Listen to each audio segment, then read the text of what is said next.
Because you simply don't want to watch highlights of the Los Angeles Dodgers parade. It's the Rockies Insider with your host, me, Patrick Lyons. And today is a good time to start the offseason, even though the Dodgers are currently celebrating their World Series, eighth in their franchise history, first since 2020, first since 1988 in a full 162 game season. In fact, it's their first parade since 1988.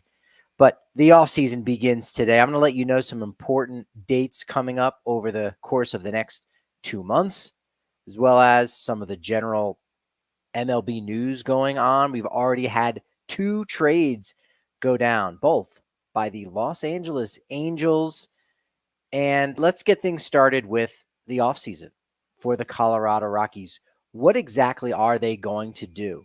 Now, if you've been subscribed to this show, anywhere that you listen to podcasts or subscribed on YouTube, you've already heard me discuss a little bit about the plans this offseason by GM Bill Schmidt and by owner Dick Monfort, because the Rockies do need to cut some payroll, which means they're not going to be making any major splashes in free agency. I really don't even think they're going to make any major trades of significance for a big league player.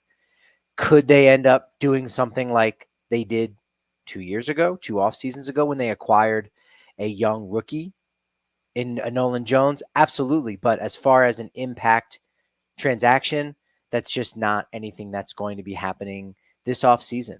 And I think for a lot of Rockies fans out there, you already know it's par for the course. The Rockies, over the last 5 years or so, just really haven't done too many things in terms of changing over their roster. And that can be very frustrating, especially when now we're dealing with 2 consecutive back-to-back 100-loss seasons. And it doesn't seem as if a lot is going to change. You see the coaching staff is going to be nearly identical to what it was last year, besides the bullpen coach and an assistant hitting coach. And yes, you've got a really young roster that has a lot to prove and has a lot of room to improve. And you want to give them that room to do that. But at the same time, you also want to be winning some ball games. You also do want to be bringing in certain veterans to help elevate the club in different ways, to help teach them how to win. And while there have been veterans that have been brought in over the last couple years that you could argue have a winning pedigree, they're not necessarily impact players. They're not everyday players. Jake Cave was really nice for what he was able to do for the clubhouse, yet at the same time, he wasn't someone that was going to move the needle on the playing field. I don't necessarily think that the Rockies should be targeting those kind of players. Then again, if you can swing a deal like that, that might help expedite the climb back up to relevancy, because it's really hard to fathom that the Rockies are going to have that 30-plus win turnaround that the Kansas City Royals did.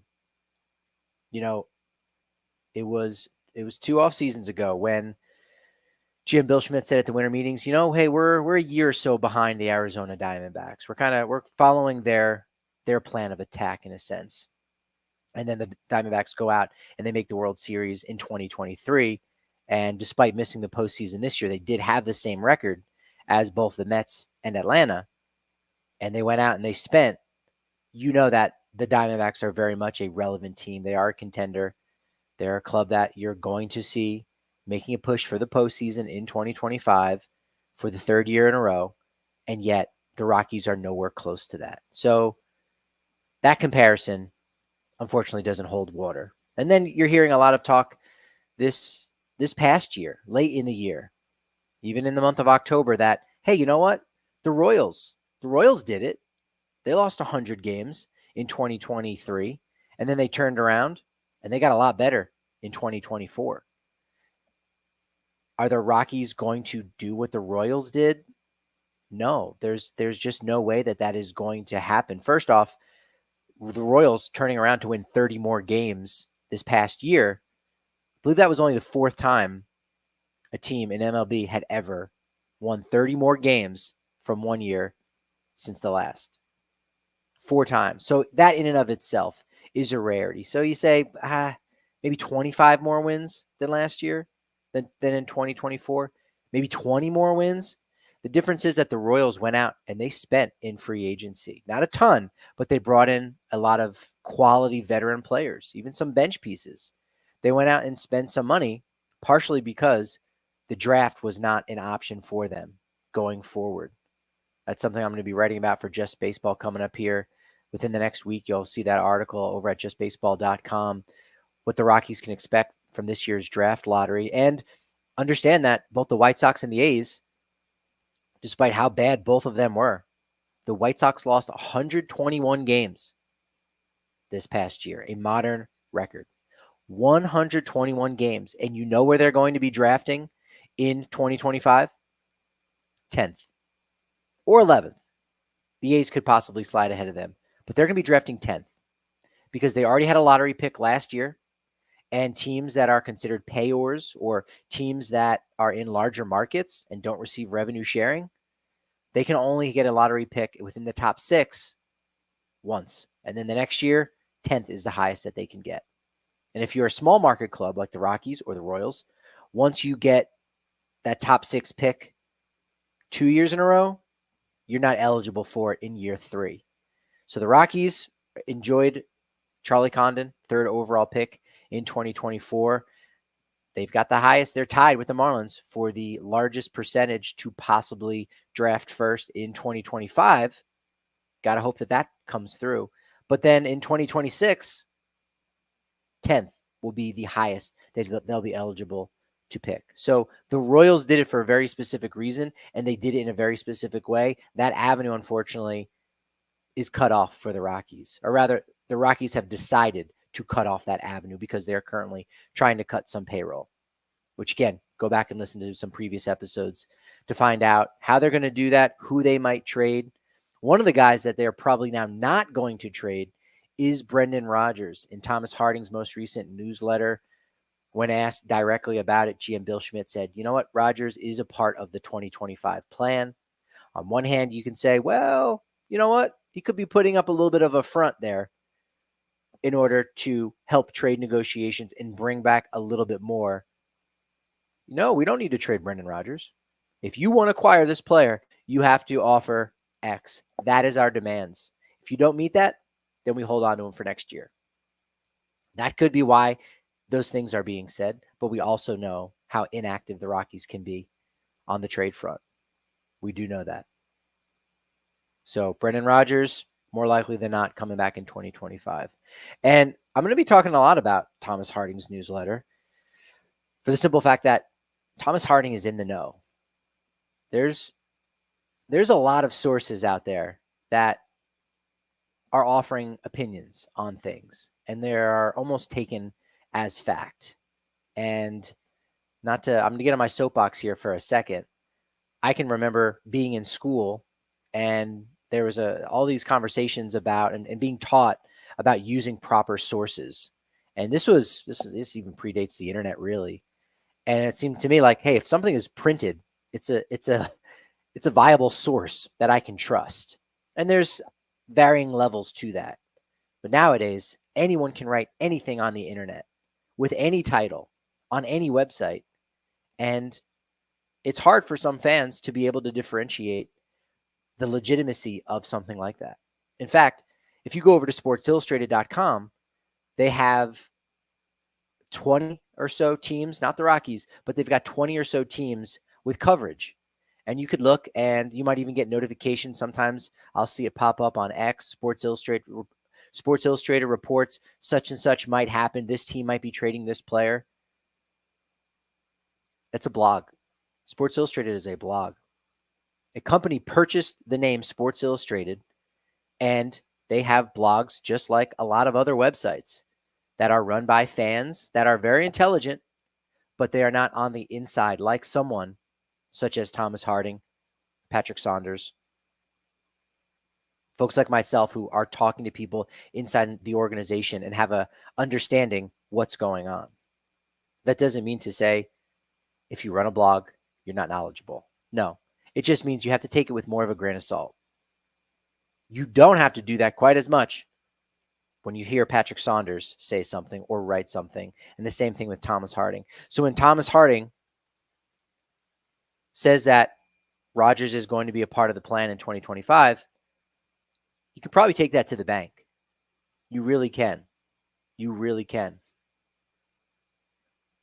Same thing for who's going to be protected at the November 19th roster deadline. Because the Rockies, like all 30 teams, have to decide who's going to be added to the 40-man roster. And Thomas Harding had 3 names on there that were pretty interesting. That was on my wait and see list. But for him, he's got them as players that could get added to the 40-man roster. And if he's saying that, someone who is talking to the decision makers, you can better believe that that holds a lot of weight. It holds a lot of water. Brian in the chat, that this is a comment about the Rockies or the Diamondbacks. They're not beating the Dodgers, Padres, and not the Giants. Probably talking about the Diamondbacks and probably talking about the Rockies. I think the Diamondbacks are going to be able to challenge for a playoff spot. The Dodgers, we got to wait and see what's going to happen this offseason. Apparently, they're going to be in on Juan Soto. I've got my theories about that. I'll talk about that next week. But the Dodgers, are going to be there, and even before they make any moves this offseason, that they are going to be the favorites for the NL West. The Padres are going to be there again. The Giants, we're going to have to wait and see what they're going to do this offseason, but that they are always pulling in the same direction, and they always have a decent shot at going to the postseason if everything works right for them. A lot has not worked right for them. And then the Diamondbacks, again, I think despite some questions about their roster going forward, the pitching really fell flat this past year. The offense was outstanding. I think they're going to be there. And that's part of the uphill battle that the Rockies do have. Jacob Stallings, he's got a mutual option. He declined his end. Is he coming back? I think so. I think the Rockies will probably come together on a 2-year deal, maybe a 1-year deal with an option that includes a decent opt-out that pays him well to go away in 2026 should they need something like that. So expect Jacob Stallings to decline that end of his mutual option. I don't know if he'll reach free agency at that point. You want to get that deal done right away while you have all of the negotiating power if you're the Rockies and you're not betting against anyone else. You're not bargaining against any of the other 29 teams. So expect that to happen. But when it comes to the November 19th roster deadline, these are players that are added to the 40-man roster, prospects that if they are 18 years or younger at the time of their signing, they've already been in the minor league system for 5 years. And if they are 19 or older, college level players, then they've been in the minors for 4 years or more. And so you have to protect those guys so that they don't get taken in the Rule 5 draft. According to Thomas Harding, take this for what it's worth, and it is worth a lot coming out of his mouth in his newsletter. Make sure you're signed up for that. Zach Veen, we knew going into this offseason, he would be a player that got protected. You thought maybe he would debut late in the year because he was going to be added to the 40-man roster. There was zero doubt of that. Rockies did end up giving the promotion early to Drew Romo to give him a taste of the majors. Didn't quite happen for Zach Veen, who had another injury-marred season, but he's still only 22 years old. He's the Rockies' number 3 prospect, number 83 in all of baseball, according to MLB Pipeline. Their top draft pick in 2020, 9th overall, a guy that at the time, it seemed as if the Orioles were going to try to work out a deal for him at number 2.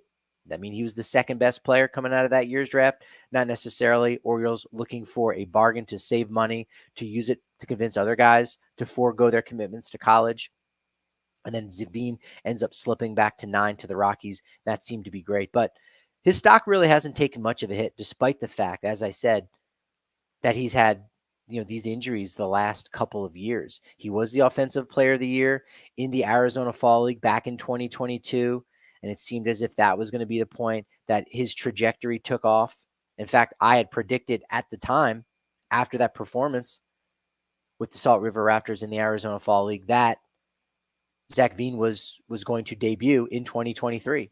In August, in fact, against the Diamondbacks. It seems that was where his trajectory is going, especially with how aggressive the Rockies have been in promoting their prospects. We saw it with Hunter Goodman. We saw it with Ryan Feltner back in 2021. We've seen it with Goodman, Luis Peralta. He started the year at high A. In fact, was in high A this summer. He moved quickly throughout before making his debut and pitching outstandingly. Incredible job by the Rockies scouting department on that one. So I thought that's how it was going to play out, and it did not. It did not. Veen turns 23 in December. He'll be on the 40-man roster. That's a no-brainer. Then you've got some pitching. You knew that at least one pitcher was probably going to get protected. Tons of options. Eugenier Herrera, who did also come over no, he didn't come over with Luis Peralta.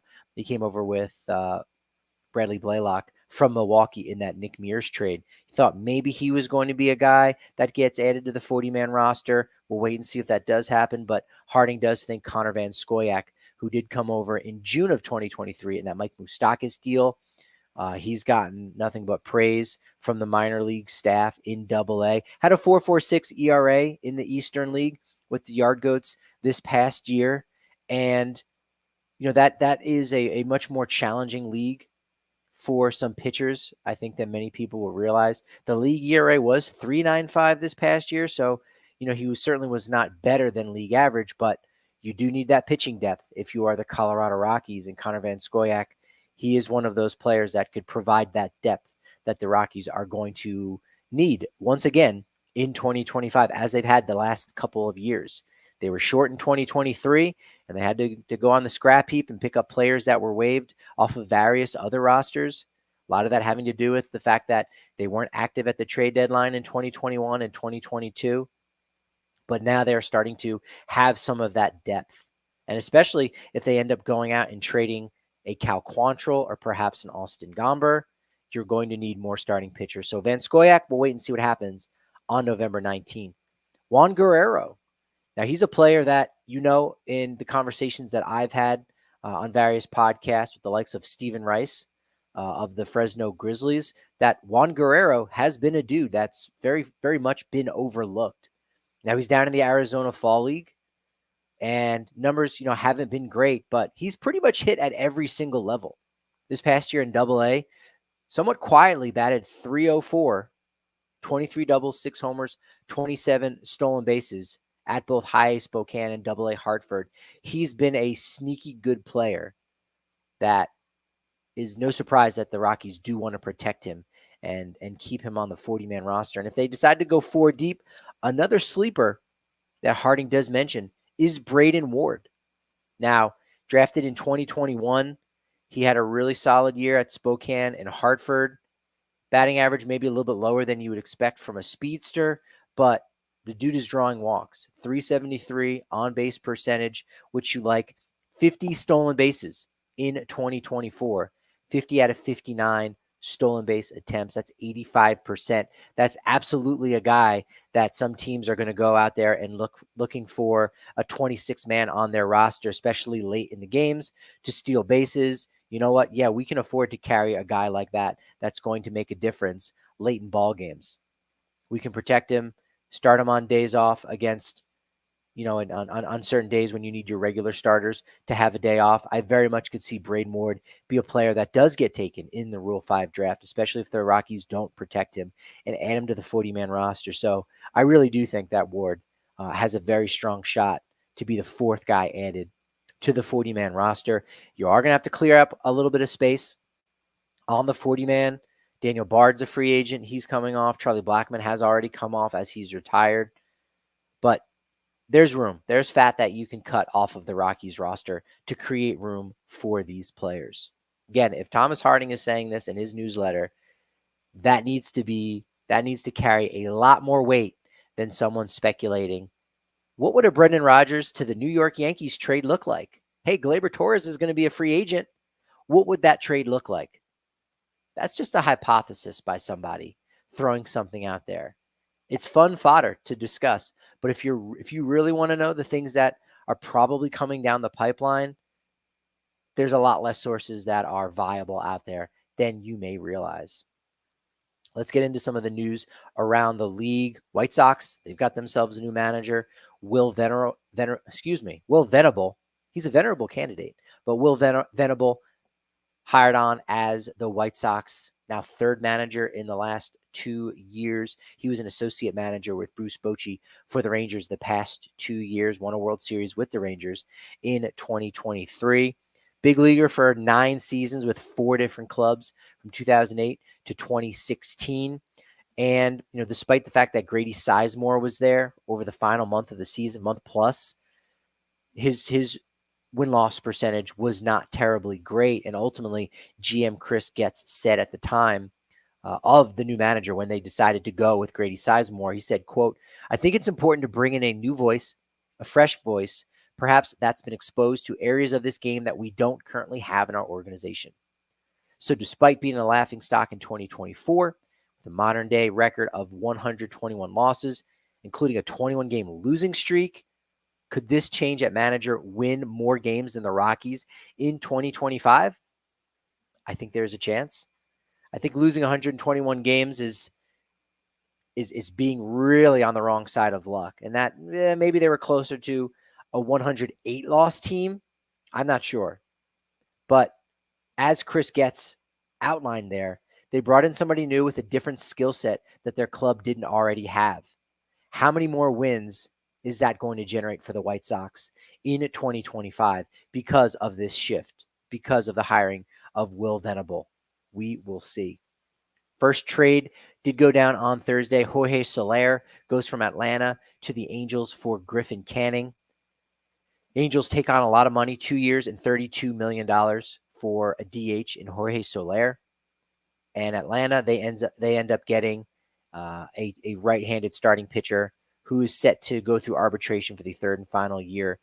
Should make about $5.1 million. So now with Soler out of the way, Marcell Ozuna, more likely than not, will have his option picked up. And Atlanta shows that baseball is a business. Soler, this was his second time around with the organization, helped them win a World Series in 2021. But it's not personal. It's just business. Atlanta turns around, trades him to improve their roster.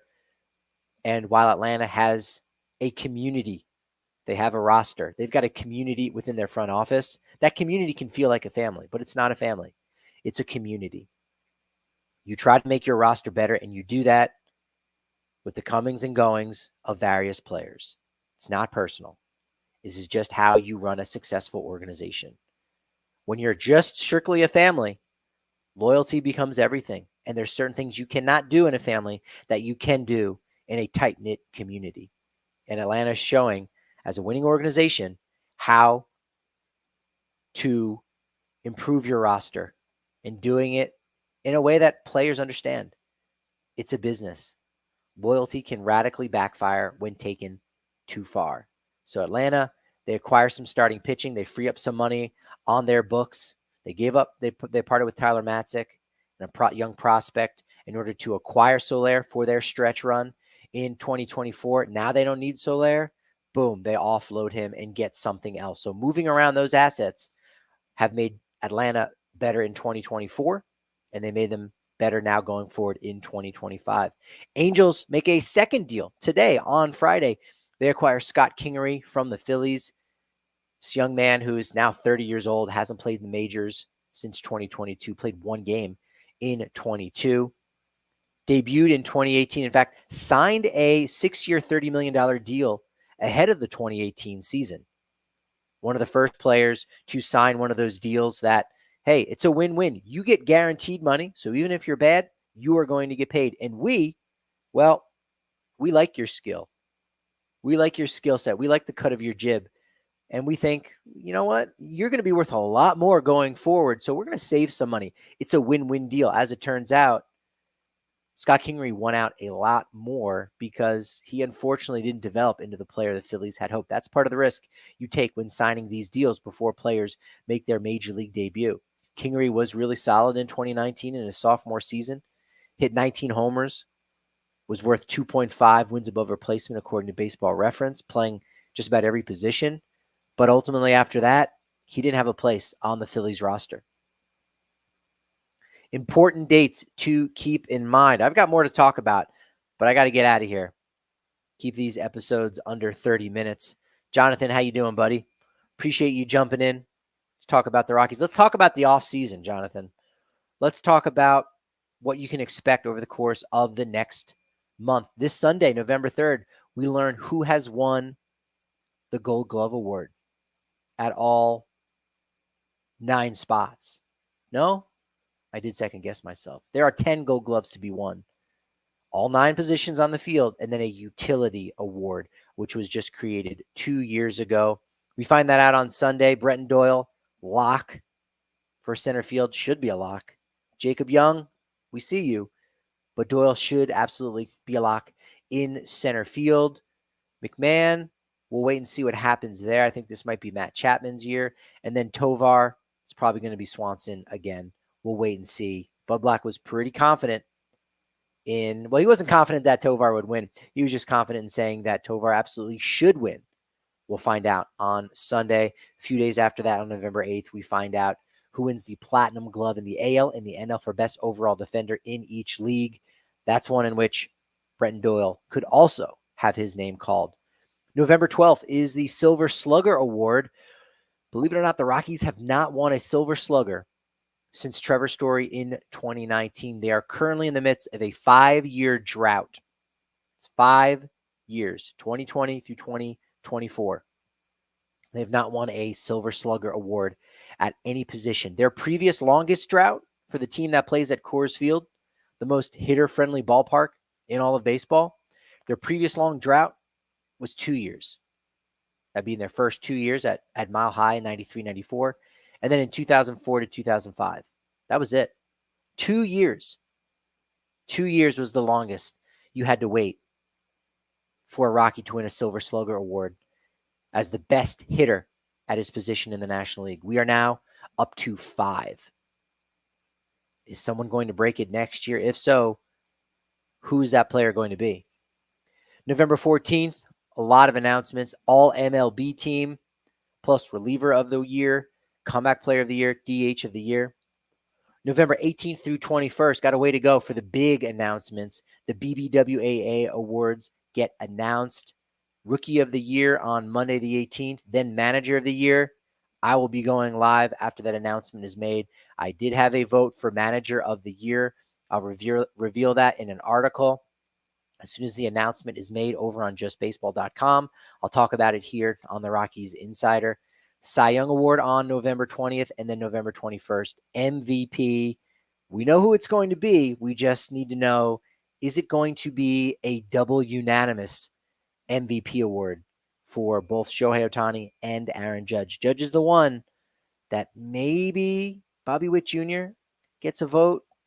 Probably not, but nevertheless, November 18th through 21st, the big announcements. November 19th, as I mentioned, the roster deadline for adding players to the 40-man roster. Then we got the winter meetings down in Dallas. First time in Dallas in a while. Since I started going in 2018, there's yet to be one in Dallas. So I want to say we're close to about 10 years since Dallas has hosted December 9th through 12th.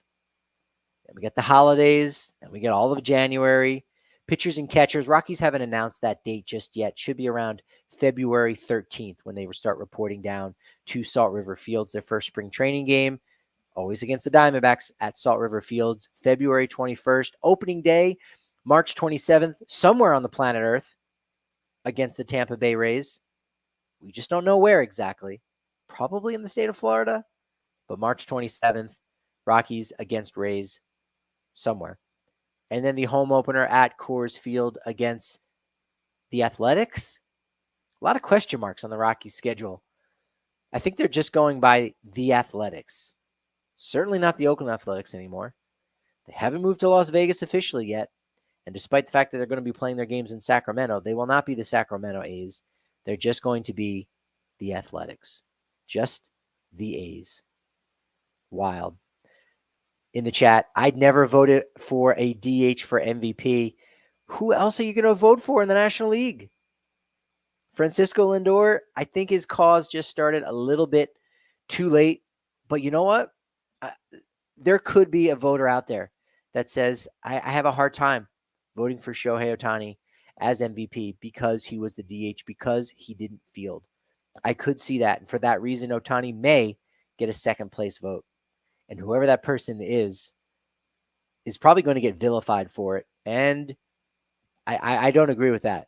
I wouldn't agree with vilifying somebody for their opinion, especially when they back it up, and especially if they have a good reason. That's the other thing. We've gotten to a place in time in which people have thoughts and takes, and they can't back it up in any shape or form. That's where you go. That's a bad take. But if you've got if it's justifiable, if you've got a good reason why you think a certain thing, and it makes sense, and that adds up, all right, you might not agree with it, but at least it makes sense. At least it makes sense. You can't just go from the gut. You got to use your mind a little bit as well on top of all those things. And you guys got to keep continuing supporting me. I do appreciate you sticking around for this episode here. The first official Rockies Insider of the offseason at Patrick D. Lyons, at Patrick D. Lyons, MLB, also on so many other social media platforms. Appreciate you sticking around. Like, share, subscribe, do that whole thing. Very much appreciate that. Thank you for the momentum. But as I like to say, that momentum is only as good as my next show. So I'll talk to you then.